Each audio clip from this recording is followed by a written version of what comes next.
Bismillahirrahmanirrahim. Assalamu alaikum everybody watching me. I am Dr. Sheikh Rasheed from Pakistan. My assistant is Miss Noor assisting me in recording the video. Here we see a patient is complaining of pain and pelvis, especially on right side and right iliac fossa. She was suspected of acute appendicitis, but on pelvic ultrasound we see here, this is the uterus, this one is the uterus, and as you see, this is the septate uterus. One endometrium is here and other endometrium is here, this one, and this is the septum in between. And one thing we note here, that this black and round thing, that is well demarcated hypoechoic, this one is the fibroid which is present in the septum. Now on longitudinal scanning, as you see here, this is the fibroid which is present in fundal region, but as the uterus is septate, we should mention the fibroid in the middle of the fundus. This is endometrium, this is endometrium.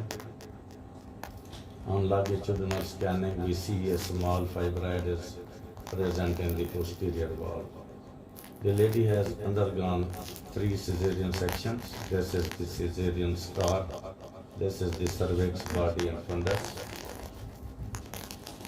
We should note here that when we take the measurements in septate uterus, we have to measure the length in this longitudinal direction. Why? In horizontal direction, we should measure the width from here to here. And this is not the width, this is the width of a septate uterus. Now we come forward and see what is the cause of pain in pelvis. My dear, this is very important case, and all my colleagues should do the ultrasound very slowly with patience and for the betterment of the patient. As you see here, this is a tubular structure, tortuous. This is the right ovary. This tubular structure is filled with turbid fluid, and it is continuous with the fundus of the uterus. So this is a fallopian tube filled with turbid fluid. This is a case of pyosalpinx. Now we see another fallopian tube, and see here, this is the fallopian tube. It's a little bit difficult as the gut is present, but the gut is separated from the fallopian tube from movement. The bowel loops show the peristaltic movement, but this fallopian tube does not do so. So as you see here, it is very clear that this the standard fallopian tube filled with the turbid fluid, and left ovary I could not visualize better whether it has been removed during the surgery or not. Now we see all these findings with high frequency probe. Now you see here, my dear, this is the high frequency probe, and this is the fallopian tube. We follow it and see